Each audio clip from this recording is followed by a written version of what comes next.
কি এক্সাম তোদের আজ? জিওগ্রাফি। সবার প্রিপারেশন কেমন? ভালো করে পড়েছিস? সবাই ব্যাগগুলো বাইরে রেখা, আমাকে বারবার বলতে না হয়। কথা বলবি না বেশি, আমি কিন্তু বেশি বকতে পারবো না। পাশের জনকে পাস করে দে। পাসটা কর আগে, দেখবি পরে। আকাশ থেকে পড়ার মতো কিছু আসেনি। তুই সামনে চলে আয়, তুই সামনে আয়। না সামনে আয়, সামনে আয়। না না না, আমি কোনো কথা শুনবো না। সামনে আয়, সামনে আয়। আমি বলেছি তো তোর প্রবলেম না, আমার প্রবলেম আছে। সামনে আয়। সব বুঝি রে, তোর বয়সটা তো পেরিয়ে এসছি। 5-এর দাগের 8-এরটা সিলেবাসের মধ্যে থেকেই এসছে। আমি বলতে পারবো না, খুঁজে পাবি না তো। সারা বছর পড়াশোনা করেছিস, খুঁজে পাবি? অ্যাটেন্ডেন্স শিটে সবাই সাইন করেছিস? কোথায় ছিলি যখন হচ্ছিল? কোথায় ছিলি? না যখন হচ্ছিল কোথায় ছিলি? উদ্ধার করো করে। চুপ, লাস্ট ওয়ার্নিং। অনেকক্ষণ ধরে দেখছি কিন্তু। আমি কিন্তু আর বেশি বলবো না। আর পিছনে কি তাজমহল আছে নাকি?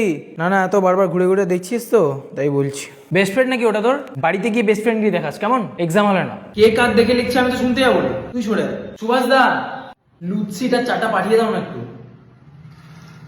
ঠিক আছে। আর শোনো না, একবার এসো। হেড স্যারকে গিয়ে বলো মিতা ম্যাডামকে একটু ফাটাতে, আমি একটু ওয়াশরুম যাবো। হ্যাঁ, ওর কোলে উঠে পড়। অসুবিধা হচ্ছে তো, ওর খাতাটা নিয়ে নে না। শোন না, তুই একটু জোরে বলো, শুনতে পাচ্ছে না ঠিক। একটু জোরে বল।